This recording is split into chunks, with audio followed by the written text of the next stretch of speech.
Et dans ce domaine de coup de pouce pour ton église, nous avons un domaine que nous appelons le chantier du diocèse. Alors, comme vous savez, un chantier, quand vous allez sur un chantier de construction, vous voyez des matériaux et puis il faut construire. Et puis pour construire, il faut poser une bonne fondation. Alors l'église, elle aussi souvent, elle est en chantier. Nous disons que l'église a plusieurs chantiers.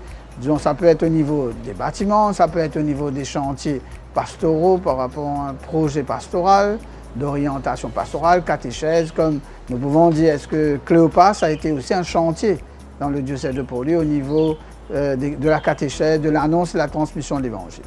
Alors le chantier du diocèse, c'est une manière pour nous de vivre une solidarité dans l'Église pour soutenir des projets concernant les restaurations des églises. Parce que où nous nous rencontrons aussi, il faut que les communautés chrétiennes puissent se rencontrer dans un lieu.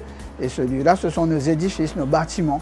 Et que ces bâtiments, comme tout bâtiment, comme nos maisons même, nous avons besoin de les restaurer de temps à autre pour que ce bâtiment puisse tenir. Même si la fondation est solide, mais le bâtiment, nous besoin, comment dire, prendre-lui, occuper-lui, de redonner ce valeur, en redonner ce beauté. C'est comme ça que cette année-ci, pour soutenir le chantier du diocèse financièrement, nous pouvons pour trois églises, l'église de Sainte-Cécile à Bambou-Verrieux, l'église de Notre-Dame du Refuge à New-Grove. Ces trois églises que nous vous faisons appel à cette solidarité pour qui sont l'église à Révinen, l'église qui a accueilli les fidèles, qui nous a pris ensemble et qui quand même aussi a un aspect aussi de sécurité pour qui sont les bâtiments-là sécurisés pour ceux qui viennent dans ces églises-là, ces bâtiments-là. Alors moi, comme évêque de Port-Louis, je voudrais d'abord vous dire merci, un grand merci.